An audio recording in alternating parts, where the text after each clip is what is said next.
Hi friends, welcome back to our channel కాంట్రింగ్ల Srinu. Hi friends, ఎలా ఉన్నారు? నేనైతే బాగున్నాను. మీరైతే బాగున్నారా? ఈరోజు వీడియో ఏంటి అనుకుంటున్నారా? నేనైతే ఇంట్లోని టైలరింగ్ చేస్తాను, మీకు తెలుసు కదండి. ఇంట్లో అయితే నేను స్టిచ్చింగ్ చేస్తాను కదా. నాకైతే హెవీగా వర్క్ అయితే ఫుల్గా ఉందండి.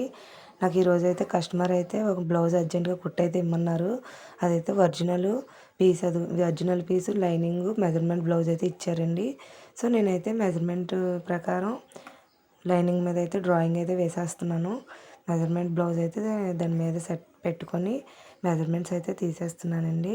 మెజర్మెంట్ అయితే ఇవ్వలేదండి, బ్లౌజ్ మాత్రమే ఇచ్చారు. దాని ప్రకారం అయితే నేనైతే మెజర్మెంట్స్ తీసేసుకున్నాను. సో నా డ్రాయింగ్ అయితే బ్యాక్ పార్ట్లోనే ఫ్రంట్ బ్యాక్ కూడా వచ్చేస్తుందండి. సో మీకు కూడా కావాలి అలా సులువుగా అయిపోవాలి అనుకుంటే నాకైతే కామెంట్ చేయండి. నేను మీ డౌట్స్ ఏమైనా ఉంటే క్లియర్ చేస్తాను. సో నడుము లూజ్ అయితే 32 వచ్చిందండి. చెస్ట్ లూజ్ అయితే 20 వచ్చింది. మెజర్ బ్లౌజ్ పొడవు అయితే 13 వచ్చిందండి. కస్టమర్ అయితే 14 అయితే పెట్టమన్నారు. టోటల్గా మెజర్మెంట్స్ అయితే నేనైతే డ్రాయింగ్ అయితే వేసాను. డ్రాయింగ్ ఇది అయితే నా మెజర్మెంట్ అండి. సో నేనైతే కట్ చేసేస్తున్నాను. ఎక్కడ కూడా నీట్గా ఖర్చు ఈక్వల్గా ఉండేలాగా నీట్గా అయితే కట్ చేస్తున్నాను. ఎక్కడ కూడా ఉగ్గులవి రాకుండా నా పర్ఫెక్ట్గా వచ్చేలాగా అయితే కటింగ్ అయితే బ్యాక్ పార్ట్ కట్ చేసేస్తున్నాను. చాలా బ్లౌజెస్ అయితే ఉన్నాయండి నాకు, కానీ ఈ బ్లౌజ్ అర్జెంట్ అని ఆ బ్లౌజ్లన్నీ ఆపి దీన్ని అయితే కుడదామని అయితే అనుకుంటున్నాను. సో బ్యాక్ పార్ట్ అయితే కట్ చేస్తానండి. ఫ్రంట్ పార్ట్ కూడా చూసారా, బ్యాక్ పార్ట్ని క్రాస్గా పెట్టి ఒక లైనింగ్ మీద అయితే పెట్టి క్రాస్గా అయితే పెడితే క్రాస్ కటింగ్ అయితే వచ్చేస్తుంది. చాలా సులువండి. మీరు ఒకసారి కూడా ట్రై చేసి చూడండి. బ్యాక్ పార్ట్ ఫ్రంట్ పార్ట్ కూడా నేనైతే కటింగ్ అయితే చేసాను. సో ఇదైతే షేప్లకి అండి, షేప్ ముక్కలు అంటారు కదా వాటికి.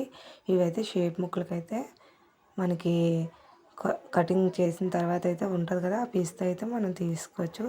హ్యాండ్ అయితే కటింగ్ చేయడానికి అయితే నేనైతే మార్కింగ్ అయితే వేసుకొని హ్యాండ్ మెజర్మెంట్ ప్రకారం హ్యాండ్ అయితే డ్రాయింగ్ అయితే వేసేసుకున్నాను. హ్యాండ్ అయితే డ్రాయింగ్ అయితే వేసుకొని హ్యాండ్ కూడా కట్ చేసుకొని హ్యాండ్ ఫ్రంట్ సైడ్ అయితే లోతు తీయాలండి. లేకపోతే లూజ్గా వచ్చి చంక దగ్గర అయితే బుడగల్లాగా వచ్చేస్తాయి లోతు తీయకపోతే. సో ఒరిజినల్ పీస్ మీద అయితే పెట్టి హ్యాండ్ని అయితే కట్ చేసేస్తున్నానండి. హ్యాండ్కి అయితే అంచు వచ్చింది. కలర్ కాంబినేషన్ అయితే చాలా బాగుందండి. సో హ్యాండ్కి అయితే అంచు వచ్చేలాగైతే కట్ చేసాను. బార్డర్ అంతా హ్యాండ్కి అయితే వచ్చింది. సో బ్యాక్ పార్ట్ కూడా కట్ చేద్దామని నడుము దగ్గర అయితే అంచు కావాలన్నారు. అంచు ప్రకారం అయితే నడుముకి అయితే అంచు కూడా పెట్టి బ్యాక్ పార్ట్ అయితే కట్ చేసేస్తున్నాను. చాలా సులువండి నా కటింగ్ అయితే. మీరు కూడా ఒకసారి ట్రై చేసి చూడండి, ఎలా వచ్చిందో నాకు కామెంట్ చేయండి. సో బ్యాక్ పార్ట్ అయితే కటింగ్ అయిపోయిందండి. ఇప్పుడైతే ఫ్రంట్ పార్ట్ కూడా నీట్గా అయితే మిగిలిన పీస్తో కట్ చేసుకుంటున్నాను. చూడండి, చాలా క్లాత్ కూడా మిగిలింది. చాలా ఎక్కువ పీస్ అయితే ఇచ్చాడు బ్లౌజ్ పీసు. దాని ప్రకారం అయితే చాలా క్లాత్ అయితే మిగిలిందండి. చాలా సులువుగా అయితే కట్ చేసేసుకుంటున్నాను నేనైతే. సో చూడండి, కటింగ్ అయితే అయిపోతుంది.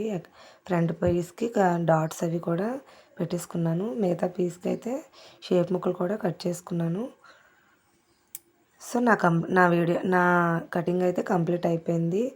సో వీడియో నచ్చినట్టయితే లైక్ చేయండి, షేర్ చేయండి. మళ్ళీ సరికొత్త వీడియోతో మీ ముందుకు వస్తాను. Okay friends, bye bye.